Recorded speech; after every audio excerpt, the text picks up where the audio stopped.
હવે પહેલા નંબરનો પ્રશ્ન સમજીએ કે જીએસઆરટીસી અંતર્ગત કુલ કેટલા ડેપો આવેલા છે તો 158 પ્લસ મિત્રો ડેપો આવેલા છે। હવે બીજા નંબરનો પ્રશ્ન સમજીએ કે જીએસઆરટીસીની મોબાઈલ એપનું નામ શું છે તો જીએસઆરટીસીની મોબાઈલ એપનું નામ જ મિત્રો જીએસઆરટીસી છે બરોબર, અને તમે લોકો ઉપયોગ કરતા હશો બસ બુકિંગ કરવા માટે। હવે ત્રીજા નંબરનો પ્રશ્ન સમજીએ કે જીએસઆરટીસીની ટોલ ફ્રી પૂછપરછ નંબર કયો છે તો 1800 233 3 છગડા અને 3 છગડા। યાદ રાખી લેજો, આ પરીક્ષાની અંદર પૂછાય એવો ક્વેશ્ચન છે। હવે ચોથા નંબરનો પ્રશ્ન સમજીએ કે જીએસઆરટીસીની મહિલા હેલ્પલાઇન નંબર શું છે 1800 233 3 છગડા અને 3 છગડા। આ જે છે મિત્રો એ જીએસઆરટીસી મહિલા હેલ્પલાઇન નંબર છે। હવે પાંચમા નંબરનો પ્રશ્ન સમજીએ કે જીએસઆરટીસીએ ISO 9001/2008 પ્રમાણપત્ર કયા વર્ષે પ્રાપ્ત કર્યું તો જો મિત્રો જીએસઆરટીસી જે છે મિત્રો એને મિત્રો ISO સર્ટિફિકેટ ક્યારે મળ્યું હતું, અને જો પ્રશ્નના અંદર જવાબ આપેલો છે મિત્રો 2008ના અંદર મળેલું છે બરોબર, અને ISO નંબર જે છે મિત્રો 9001/2008 છે બરોબર, અને જે આ કયા વર્ષના અંદર પ્રાપ્ત થયું મિત્રો 2008ના અંદર। હવે છઠ્ઠા નંબરનો પ્રશ્ન સમજીએ જીએસઆરટીસીની એક્સપ્રેસ લક્ઝરી બસ સેવા કયા વર્ષમાં શરૂ થઈ તો 2004ના અંદર મિત્રો જીએસઆરટીસીની એક્સપ્રેસ લક્ઝરી બસ સેવા શરૂ કરવામાં આવી હતી બરોબર 2004માં। હવે સાતમા નંબરનો પ્રશ્ન સમજીએ કે જીએસઆરટીસીની વોલ્વો સેવા કયા વર્ષમાં શરૂ થઈ હતી તો જીએસઆરટીસીની વોલ્વો સેવા જે છે મિત્રો 2007ના અંદર શરૂ થઈ હતી। હવે આઠમા નંબરનો પ્રશ્ન સમજીએ કે જીએસઆરટીસીના કેટલા વિભાગ છે તો જીએસઆરટીસીના મિત્રો 6 વિભાગ છે। તો જો મિત્રો આજનું જે મોડલ પેપર નંબર 4 જે છે મિત્રો આના અંદર મિત્રો જેટલા પણ 100 ક્વેશ્ચન લીધા છે બધા મિત્રો નિગમને લગતા છે બરોબર, જે તમારી પરીક્ષાના અંદર 100% પૂછાશે, અને આ બધા પ્રશ્નોનું લેવલ તમને કેવું લાગે છે મિત્રો કોમેન્ટ કરીને જરૂરથી જણાવજો। ચેનલ ઉપર નવા હો તો ચેનલને પણ સબસ્ક્રાઈબ કરી દેજો।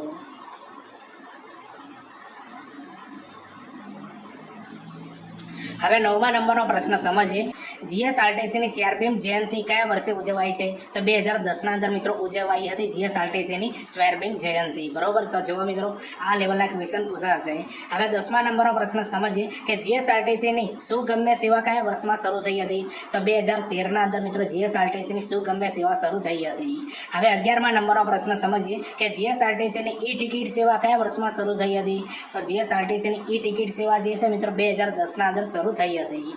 હવે 12મા નંબરનો પ્રશ્ન સમજીએ કે જીએસઆરટીસીની ગુરજામ સેવા કયા વર્ષમાં શરૂ થઈ હતી તો જીએસઆરટીસીની ગુરજામ સેવા જે છે મિત્રો એ 2012ના અંદર શરૂ થઈ હતી। તો જો મિત્રો આ મહત્વની સેવાઓ અને યોજનાઓ જે કઈ સાલના અંદર શરૂ થઈ છે મિત્રો આ જીએસઆરટીસી ડિપાર્ટમેન્ટના અંદર એ મહત્વના ક્વેશ્ચન આના અંદર લઈ લીધેલા છે મિત્રો। હવે 13મા નંબરનો પ્રશ્ન સમજીએ કે જીએસઆરટીસી લાલ બસ સેવા કયા વર્ષમાં શરૂ થઈ હતી તો 1960ના રોજ મિત્રો જીએસઆરટીસીના અંદર લાલ બસ સેવા શરૂ કરવામાં આવેલી હતી બરોબર 1960માં।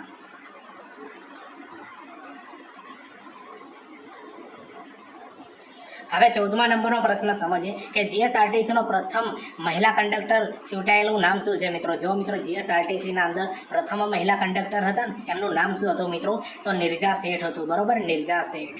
હવે 15મા નંબરનો પ્રશ્ન સમજીએ કે જીએસઆરટીસીની સત્તાવાર વેબસાઇટ કઈ છે તો www.gsrtc.in મિત્રો યાદ રાખી લેજો, પરીક્ષાના અંદર પૂછાય એવું છે ક્વેશ્ચન।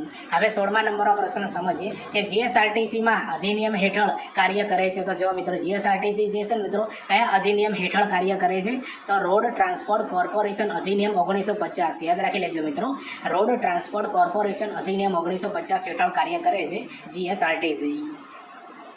હવે 17મા નંબરનો પ્રશ્ન સમજીએ કે જીએસઆરટીસીનું ધ્યેય વાક્ય શું છે મિત્રો તો સ્મિત સાથે સ્ટીયરિંગ માઇલ યાદ રાખજો મિત્રો, સ્મિત સાથે સ્ટીયરિંગ સ્માઇલ।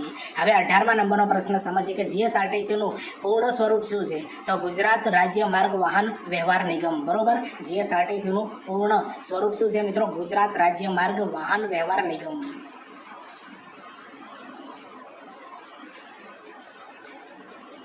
હવે 19મા નંબરનો પ્રશ્ન સમજીએ કે જીએસઆરટીસીનો મુખ્ય મથક ક્યાં આવેલું છે તો જીએસઆરટીસીનું મુખ્ય મથક જે છે મિત્રો સેન્ટ્રલ એસટી વર્કશોપ નરોડા અમદાવાદના અંદર આવેલું છે। હવે 20મા નંબરનો પ્રશ્ન સમજીએ કે જીએસઆરટીસીની સ્થાપના કયા વર્ષમાં કરવામાં આવી હતી તો 1 મે 1960ના રોજ મિત્રો જીએસઆરટીસીની સ્થાપના કરવામાં આવી હતી। હવે 21મા નંબરનો પ્રશ્ન સમજીએ કે લાયસન્સ વગર વાહન ચલાવવું એ મિત્રો ગુનો છે મિત્રો બરોબર, કઈ કલમ હેઠળ કલમ 3 અને કલમ 181 હેઠળ મિત્રો લાયસન્સ વગર વાહન ચલાવવું એ ગુનો છે। જો મિત્રો મહત્વની કલમો જે છે ને એ તમારી પરીક્ષાના અંદર 100% પૂછાશે, બરોબર.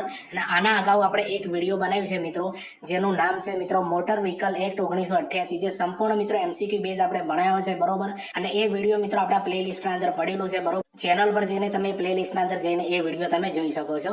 હવે 22મા નંબરનો પ્રશ્ન સમજીએ કે ભયજનક રીતે વાહન ચલાવવું એ મિત્રો કઈ કલમ હેઠળ ગુનો બને છે? તો કલમ 184 હેઠળ મિત્રો ભયજનક રીતે તમે વાહન ચલાવો છો મિત્રો તો ગુનો બને છે. હવે 23મા નંબરનો પ્રશ્ન સમજીએ કે વગર ટિકિટે મુસાફરી કંડક્ટરની બેદરકારી, બરોબર. આ કઈ કલમ હેઠળ ગુનો છે? તો કલમ 178 હેઠળ. તો જો મિત્રો આ એવી કલમો છે જે વારંવાર પરીક્ષાના અંદર પૂછાતી હોય છે, બરોબર. મહત્વની બધી આપણે કલમો લઈ લીધી છે અને આખો જ મિત્રો મોટર વ્હીકલ એક્ટ 1988 સંપૂર્ણ આપણે ભણાવ્યો છે મિત્રો. ચેનલ પર જઈને તમે જોઈ શકો છો, એના બહાર ક્વેશ્ચન નહીં જાય.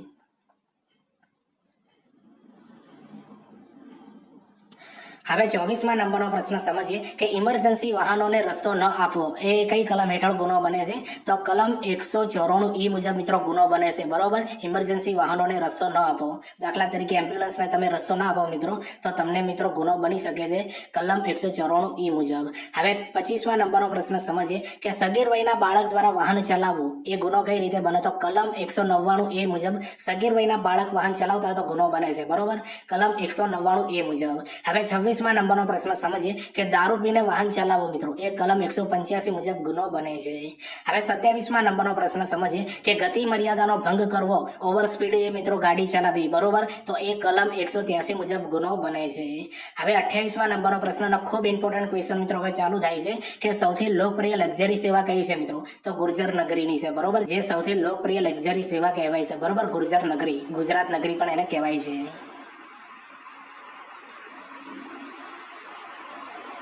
હવે 29મા નંબરનો પ્રશ્ન સમજીએ કે પ્રવાસન માટે ખાસ બસો કઈ છે મિત્રો? ટુરિસ્ટ પેકેજ છે, બરોબર. Tourist package. જો મિત્રો આ લેવલના ક્વેશ્ચન પૂછાશે, બરોબર, કે ગુજરાતના અંદર અલગ અલગ વિભાગ માટે જે બસો મૂકવામાં આવેલી છે ને મિત્રો એ કઈ બસો છે મિત્રો, એ આના અંદરથી ક્વેશ્ચન 100% આવશે.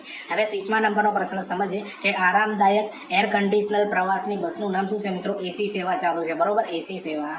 હવે 31મા નંબરનો પ્રશ્ન સમજીએ કે ઝડપી લાંબા અંતરનો પ્રવાસ માટે કઈ સેવા ચાલુ છે? તો એક્સપ્રેસ સેવા, બરોબર, એક્સપ્રેસ સેવા. હવે 32મા નંબરનો પ્રશ્ન સમજીએ કે સાંકડા રસ્તાઓ માટે કઈ સેવા ચાલુ છે? તો મિની બસની સેવા ચાલુ છે મિત્રો સાંકડા રસ્તાઓ માટે. હવે 33મા નંબરનો પ્રશ્ન સમજીએ કે ગામડાઓને શહેરો સાથે જોડતી કઈ સેવા ચાલુ છે મિત્રો? આ લોકલ બસોની, બરોબર. તમારા ગામના અંદર આવતી જશે લોકલ બસ.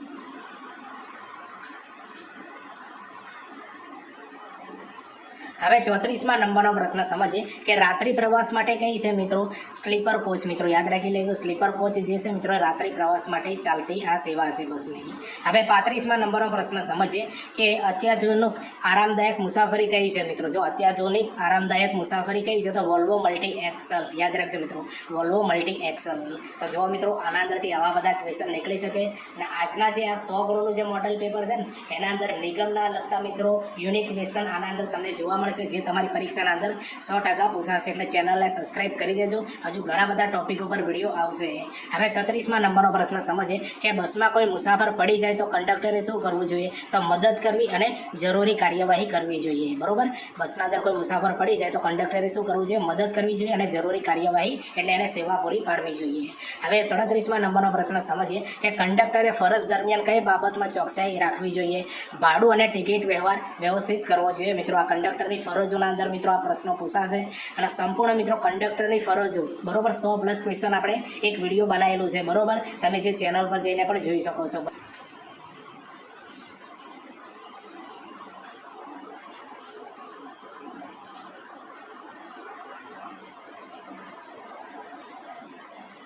હવે 38મા નંબરનો પ્રશ્ન સમજીએ કે ગુજરાતના પશ્ચિમ ભાગમાં આવેલું કચ્છ વિસ્તારનું મુખ્ય બસ કેન્દ્ર કયું છે? તો ભુજ છે મિત્રો, બરોબર. જો બસના ઉપર જે નામ લખેલું હોય છે ને ભુજ હોય, બરોબર. જેવી રીતે આપણે પાલનપુર, જે આપણો બનાસકાંઠા છે ને તો પાલનપુરની બસ ઉપર બનાસ લખેલું હોય છે, બરોબર. હિંમતનગરની બસ ઉપર સાબર લખેલું હોય છે. તો એવી રીતે મિત્રો આના અંદરથી પણ ક્વેશ્ચન નીકળશે, બરોબર. હવે 39મા નંબરનો પ્રશ્ન સમજીએ કે જીએસઆરટીસી ડેપોમાં કઈ કાર્યવાહી થાય છે? તો બસો પાર્કિંગની, બસની જાળવણી, રૂટ સંચાલનની મિત્રો આ બધી કાર્યવાહી થતી થતી હોય છે. હવે 40મા નંબરનો પ્રશ્ન સમજીએ કે દાહોદ જિલ્લાનો જીએસઆરટીસી વિભાગ કયા શહેરમાં આવેલો છે? તો દાહોદના અંદર જ આવેલો છે. બરોબર, આવા ક્વેશ્ચન 100% આવશે મિત્રો. બરોબર, હવે 41મા નંબરનો પ્રશ્ન સમજીએ કે અમરેલી જિલ્લાનો જીએસઆરટીસી વિભાગનો મુખ્ય મથક ક્યાં છે? તો અમરેલીના અંદર જ છે. અમુક તો મિત્રો જે નામ આપ્યા છે ને એના પરથી જે નામ છે.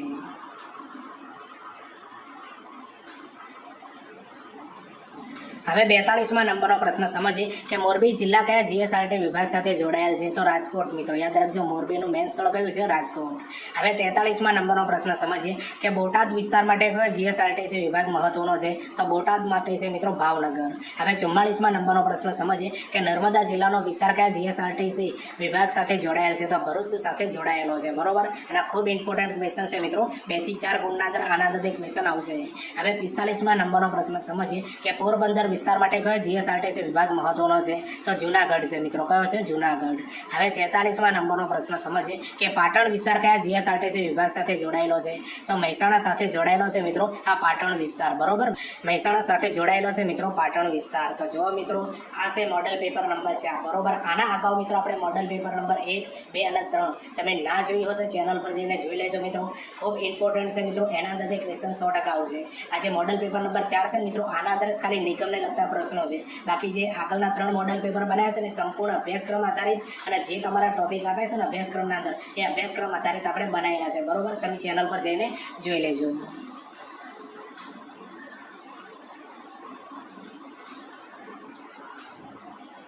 હવે 47મા નંબરનો પ્રશ્ન સમજીએ કે મહીસાગર જિલ્લો કયા જીએસઆરટીસી વિભાગ સાથે સંબંધિત છે? તો ગોધરા સાથે સંબંધિત છે.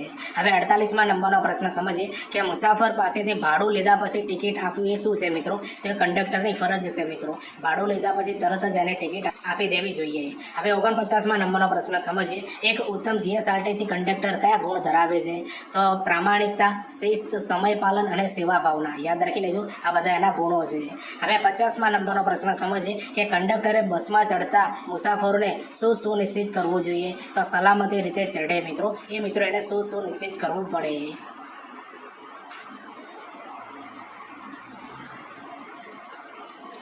હવે 51મા નંબરનો પ્રશ્ન સમજીએ કે કંડક્ટરે બસ રવાના થાય તે પહેલાં શું સુનિશ્ચિત કરવું જોઈએ? તો મુસાફરો સુરક્ષિત રીતે બેઠા અથવા ઊભા છે મિત્રો એ ચેક કરવું પડે. હવે 52મા નંબરનો પ્રશ્ન સમજીએ કે મુસાફર પાસેથી ભાડું લીધા પછી ટિકિટ આપવાનું ટાળવવું શું ગણાય મિત્રો? તો કંડક્ટરને મિત્રો ગેરવર્તન કહેવાય. બરોબર, ગેરવર્તન. હવે 53મા નંબરનો પ્રશ્ન સમજીએ કે બસમાં શંકાસ્પદ વ્યક્તિ જોવા મળે તો શું કરવું જોઈએ? તો સંબંધિત અધિકારીને જાણ કરવી જોઈએ મિત્રો કે બસના અંદર શંકાસ્પદ વ્યક્તિ જોવા મળે ત્યારે. હવે 54મા નંબરનો પ્રશ્ન સમજીએ કે કંડક્ટરે રોકડ રકમ અને ટિકિટનો હિસાબ કેવી રીતે રાખવો જોઈએ? ચોકસાઈથી રાખવો જોઈએ. બરોબર, 1 પણ રૂપિયાની ભૂલ ન થવી જોઈએ મિત્રો. કમ્પ્લીટ હોવું જોઈએ. બરોબર.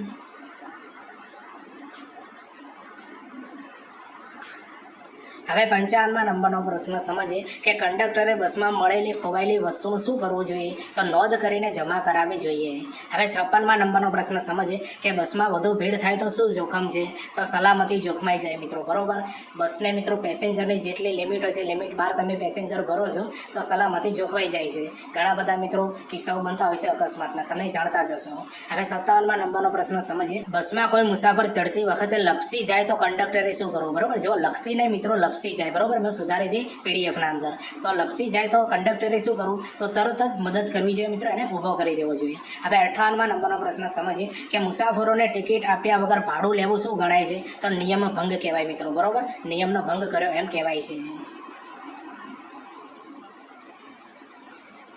હવે 59મા નંબરનો પ્રશ્ન સમજીએ કે બસમાં પ્રતિબંધિત સામાન જોવા મળે તો શું કરવું જોઈએ? તો નિયમ મુજબ કાર્યવાહી કરવી જોઈએ. હવે 60મા નંબરનો પ્રશ્ન સમજીએ કે કંડક્ટરે મુસાફરોની ફરિયાદોનું શું કરવું જોઈએ? તો સાંભળી યોગ્ય કાર્યવાહી કરવી જોઈએ મિત્રો. બરોબર, એમને ઇગ્નોર નહીં કરવાના, એમની જે તકલીફો હોય સાંભળવાની અને એનું નિરાકરણ લાવવું જોઈએ. હવે 61મા નંબરનો પ્રશ્ન સમજીએ કે કંડક્ટરે ફરજ દરમિયાન કઈ બાબતો જાળવવી જોઈએ? તો શિસ્ત મિત્રો જાળવવી જોઈએ. બરોબર, કંડક્ટરે ફરજ બજાવતા હોય એ બાબતે બરોબર શિસ્ત એમને જાળવવાની. હવે હવે 62માં નંબરનો પ્રશ્ન સમજીએ કે મોટર વાહન એક્ટ મુજબ કંડક્ટર લાયસન્સ મેળવવા માટે લઘુત્તમ ઉંમર કેટલી હોવી જોઈએ? તો 18 વર્ષની ઉંમર હોવી જોઈએ. તો જો મિત્રો હાલ આપણે 62 ક્વેશ્ચન સમજ્યા છે. તમારા માટે મહત્વની બાબત એ છે, તમને ખબર છે મિત્રો કે જીએસઆરટીસી કંડક્ટરના અંદર કોમ્પ્યુટર 20 ગુણનું પૂછાશે. તો કોમ્પ્યુટરના આપણે મિત્રો પાર્ટ 1 અને પાર્ટ 2 બનાવ્યો છે મિત્રો, જે 120 ગુણના મિત્રો આ બે વિડીયો બનાવેલા છે. તમે ના જોયા હોય તો ચેનલ પર જઈને જોઈ લેજો, અથવા આખું પ્લેલિસ્ટ જે બનાવી છે મિત્રો એના અંદર જઈને જોઈ લેજો, તમને 100% કામ આવશે. કોમ્પ્યુટરનો ભારાંક મિત્રો ઘણો મોટો છે, બરોબર. એટલે 20 ગુણ એટલે બહુ મોટા માર્ક કહેવાય મિત્રો, બરોબર. 20ના અંદરથી 18 કે 19 માર્ક તો મિત્રો લાવવાના, કે જેથી કરીને તમને કંડક્ટરની નોકરી સારી રીતે મળી જાય.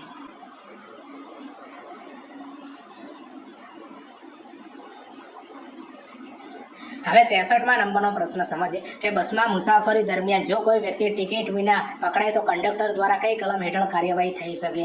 તો કલમ 124 મુજબ મિત્રો કાર્યવાહી થઈ શકે. હવે 64માં નંબરનો પ્રશ્ન સમજીએ કે બસમાં મુસાફરોને ટિકિટ અને લગેજના ભાડાની ગણતરી માટે લઘુત્તમ કેટલો વજન મુક્ત આપવામાં આવે છે? તો 25 કિલો સુધી મિત્રો મુક્ત મળે છે, બરોબર, વજનના અંદર. હવે 65માં નંબરનો પ્રશ્ન સમજીએ કે અકસ્માત સમયે ઘાયલ મુસાફરને ગોલ્ડન અવર દરમિયાન કઈ સારવાર આપવાની સૌથી મહત્વની હોય છે? તો પ્રાથમિક સારવાર અને રક્તસ્રાવ રોકો મિત્રો, આ સારવાર સૌથી પહેલી આપવી જોઈએ. હવે 66માં નંબરનો પ્રશ્ન સમજીએ કે કંડક્ટર લાયસન્સની વેલિડિટી સામાન્ય રીતે કેટલા વર્ષની હોય છે? તો કંડક્ટર લાયસન્સની વેલિડિટી સામાન્ય રીતે 3 વર્ષની હોય છે મિત્રો. કેટલા? 3 વર્ષની હોય છે.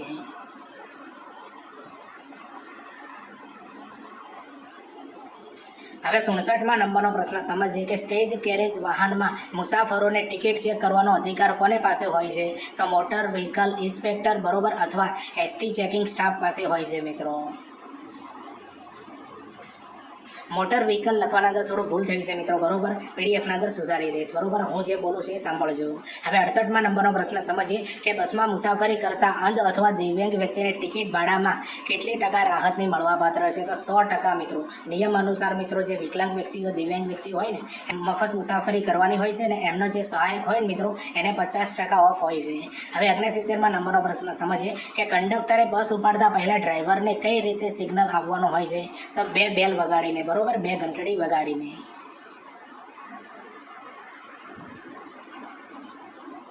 હવે 70માં નંબરનો પ્રશ્ન સમજીએ કે ચાલુ બસને તાત્કાલિક ઊભી રાખવા માટે કંડક્ટરે કેટલી બેલ વગાડવી પડતી હોય છે? તો 1 લાંબી બેલ વગાડવી પડતી હોય છે મિત્રો. હવે 71માં નંબરનો પ્રશ્ન સમજીએ કે મોટર વ્હીકલ એક્ટની કઈ કલમ હેઠળ કંડક્ટરના લાયસન્સની જોગવાઈ કરવામાં આવી છે? તો કલમ 30ના અંદર મિત્રો આ કંડક્ટરના લાયસન્સની જોગવાઈ કરવામાં આવી છે, બરોબર. કલમ 30માં આ મહત્વની કલમો છે મિત્રો. હવે 72માં નંબરનો પ્રશ્ન સમજીએ કે ફર્સ્ટ એડ બોક્સમાં કઈ વસ્તુઓ હોવી જરૂરિયાત છે? તો એન્ટીસેપ્ટિક લોશન, પાટો અને બાર્નોલ ક્રીમ. યાદ રાખી લેજો મિત્રો, એન્ટીસેપ્ટિક લોશન, પાટો અને બાર્નોલ ક્રીમ આ જે છે મિત્રો ફર્સ્ટ એડ બોક્સના અંદર હોવી જોઈએ.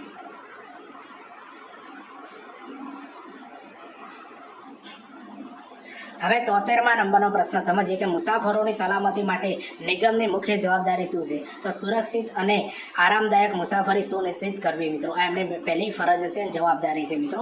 હવે 74માં નંબરનો પ્રશ્ન સમજીએ કે નિગમ અન્ય પરિવહન સંસ્થાઓ સાથે સમજૂતી કરી શકે? તો હા, કરી શકે મિત્રો, રાજ્ય સરકારની મંજૂરીથી. હવે 75માં નંબરનો પ્રશ્ન સમજીએ કે નિગમનો વિચાર નફા માટે છે કે સેવા માટે?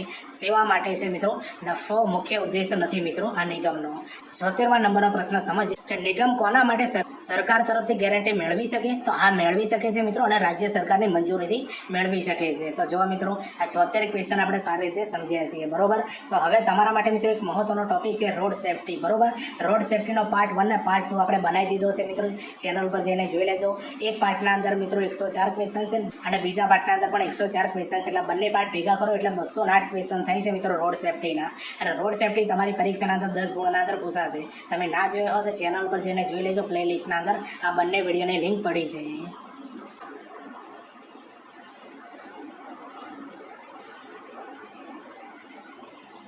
હવે 77માં નંબરનો પ્રશ્ન સમજીએ કે નિગમનો વાર્ષિક અહેવાલ કોણ રજૂ કરવામાં આવે છે? તો જો મિત્રો નિગમનો વાર્ષિક અહેવાલ કોણે રજૂ કરવામાં આવે છે? તો રાજ્ય સરકારને. હવે 78માં નંબરનો પ્રશ્ન સમજીએ કે નિગમના હિસાબની તપાસ પણ કરે છે, બરોબર. નિગમના હિસાબની પણ તપાસ કરે છે. તો રાજ્ય સરકાર દ્વારા નિમાયેલ ઓડિટર જે હોય મિત્રો એ નિગમના હિસાબની તપાસ કરે છે, બરોબર. રાજ્ય સરકાર દ્વારા નિમાયેલ ઓડિટર. હવે 79માં નંબરનો પ્રશ્ન સમજીએ કે નિગમ પોતાના નામે દેવું લઈ શકે? હા, લઈ શકે છે, બરોબર. હવે 80માં નંબરનો પ્રશ્ન સમજીએ કે નિગમ સરકારની અનુમતિ વિના સંપત્તિ ખરીદી શકે છે? તો ના મિત્રો, ન ખરીદી શકે, બરોબર. આવા ક્વેશ્ચન પૂછાશે મિત્રો.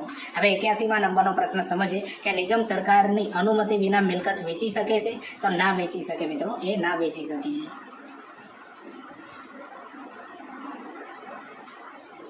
હવે 82માં નંબરનો પ્રશ્ન સમજીએ કે નિયમોના ઉલ્લંઘન બદલ દંડની જોગવાઈ કઈ કલમમાં છે? તો કલમ 46ના અંદર મિત્રો આ દંડની જોગવાઈ છે કે તમે નિયમોનું ઉલ્લંઘન કરો ત્યારે મિત્રો, બરોબર. કલમ 46માં. હવે 83માં નંબરનો પ્રશ્ન સમજીએ કે નિયમો બનાવવાની સત્તા કોને આપવામાં આવી છે? તો રાજ્ય સરકારને આપવામાં આવી છે અને કલમ 44 મુજબ મિત્રો એ એમને સત્તા આપવામાં આવેલી છે. હવે 84માં નંબરનો પ્રશ્ન સમજીએ કે નિગમના સભ્યો અને કર્મચારીઓ શું ગણવામાં આવે છે? તો મિત્રો આ બધાને જાહેર સેવક તરીકે ગણવામાં આવે છે, બરોબર. નિગમના સભ્યો અને એના જે કર્મચારીઓ હોય એમને શું ગણવામાં આવે છે? જાહેર સેવક તરીકે. હવે 85માં નંબરનો પ્રશ્ન સમજીએ કે નિગમ બાકી રહેલ ટિકિટ માટે રિફંડ આપી શકે? હા, આપી શકે, નિયમ મુજબ આપી શકે છે, બરોબર. હવે 86માં નંબરનો પ્રશ્ન સમજીએ કે નિગમની સત્તાઓ કઈ કલમ હેઠળ દર્શાવવામાં આવી છે? તો નિગમની સત્તાઓ જે છે મિત્રો એ કલમ 19 મુજબ દર્શાવવામાં આવેલી છે, બરોબર. કલમ 19 મુજબ. હવે મહત્વનું મિત્રો એક વિડીયો બનાવી છે, બરોબર, નિગમને લગતા પ્રશ્નો, જે સૌથી પહેલું વિડીયો આપણે બનાવ્યું હતું મિત્રો આ સિરીઝના અંદર, બરોબર. જે 2014 લઈને 2025ના અંદર જે કંડક્ટરના જે પેપરો લેવડાયા છે મિત્રો, એ બધા પેપરના અંદર જે નિગમને લગતા જે ક્વેશ્ચન છે ને 103 ક્વેશ્ચન છે મિત્રો. એ વિડીયો તમે ના જોઈ હોય તો ચેનલ પર જઈને જોઈ લેજો, બરોબર. એના અંદર ખૂબ સારા એવા ક્વેશ્ચન બધા લીધેલા છે.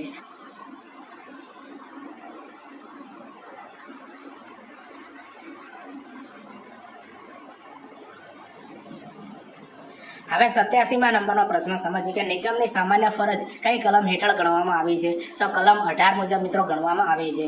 હવે 88માં નંબરનો પ્રશ્ન સમજીએ કે નિગમના કર્મચારીઓને નિમણૂક કઈ કલમ હેઠળ થાય છે? તો કલમ 14 હેઠળ મિત્રો નિગમના કર્મચારીઓની નિમણૂક થાય છે, બરોબર. કલમ 14 હેઠળ.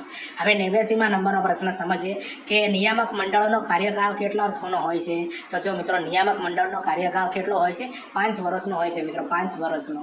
હવે 90માં નંબરનો પ્રશ્ન જે છે મિત્રો નિયામક મંડળમાં કેટલા સભ્યો હોય છે? ઓછામાં ઓછા 5 હોય છે અને વધારેમાં વધારે 15 હોય છે. તો જો મિત્રો આવા ક્વેશ્ચન પૂછાશે તમારી પરીક્ષાના અંદર. વિડીયો ગમતો હોય તો લાઇક, શેર, કોમેન્ટ કરી દેજો. ચેનલ ઉપર નવા હોય તો ચેનલને પણ સબસ્ક્રાઇબ કરી દેજો. હવે 91માં નંબરનો પ્રશ્ન સમજીએ કે નિગમનું સંચાલન કોના દ્વારા કરવામાં આવે છે? તો નિયામક મંડળ દ્વારા મિત્રો આ નિગમનું સંચાલન કરવામાં આવે છે, બરોબર. નિયામક મંડળ દ્વારા.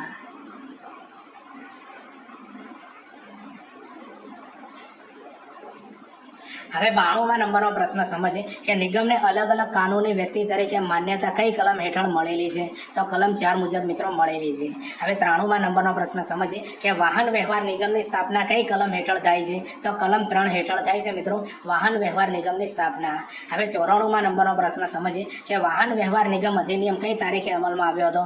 4 ડિસેમ્બર 1950 થી મિત્રો અમલમાં આવ્યો હતો, બરોબર. 4 ડિસેમ્બર 1950 થી. હવે 95માં નંબરનો પ્રશ્ન સમજીએ બસ સ્ટેન્ડ પર બસ ઉપાડતા પહેલા કંડક્ટરે કઈ મુખ્ય જાહેરાત કરવાની હોય છે? તો બસનો રૂટ, ગંતવ્ય સ્થળ અને પ્લેટફોર્મની માહિતી. આ માહિતી મિત્રો જાહેર કરવાની હોય છે બસ સ્ટેન્ડ ઉપર બસ ઉપાડતા પહેલા કંડક્ટરે, બરોબર. બસનો રૂટ, ગંતવ્ય સ્થળ અને પ્લેટફોર્મની માહિતી.